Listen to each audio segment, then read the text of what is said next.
小明学打篮球。小明是一个小学生，今年8岁。他有很多朋友，每天放学后，他都喜欢和朋友一起在学校的操场玩。上周，小明看到高年级的哥哥们在打篮球，篮球在他们手里飞来飞去，他们跑得很快，笑得很开心。小明觉得打篮球很酷，他想，我也想学习打篮球。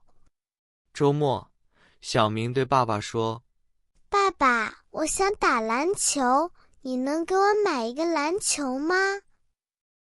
爸爸很高兴，说：“好啊，打篮球可以锻炼身体，我陪你一起学。”第二天，爸爸买了一个蓝色的篮球，篮球不大，很轻，小明很喜欢。下午，爸爸带小明去了公园的篮球场。爸爸先教小明怎么拿球。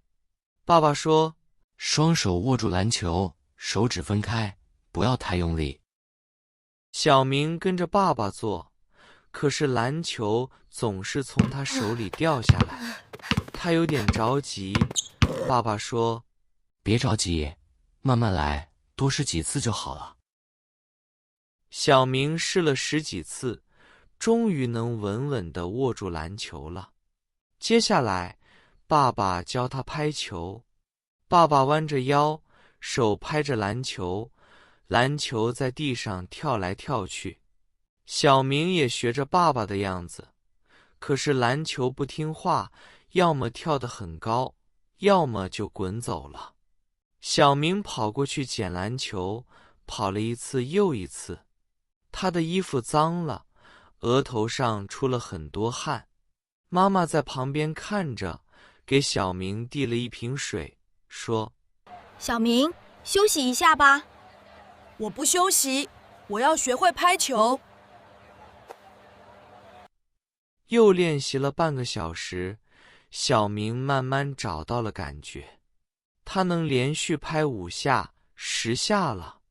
他很高兴，笑着对爸爸说：“爸爸，你看，我会拍球了。”爸爸点点头说：“你真棒，继续努力。”接下来的几天，小明每天放学后都去操场练习打篮球。有时候，他的朋友李华会来看他。李华说：“小明，你打得越来越好了，以后我们一起打篮球吧。”小明说：“好啊，等我学得更好，我们就一起玩。”有一天，小明正在拍球，突然看到篮球向旁边滚去，快要碰到一个小妹妹了。小明赶紧跑过去，拦住了篮球。小妹妹笑着说：“谢谢哥哥。”小明说：“不用谢。”他觉得帮助别人很开心。现在，小明已经能连续拍50下篮球了。他还学会了把球传给爸爸。虽然他还不会投篮，但是他不着急。他知道，只要每天练习，就一定能学会。打篮球成了小明最喜欢的爱好。他觉得打篮球不仅有趣，还能让他变得更勇敢、更坚强。他希望以后能和朋友们一起打篮球，一起享受运动的快乐。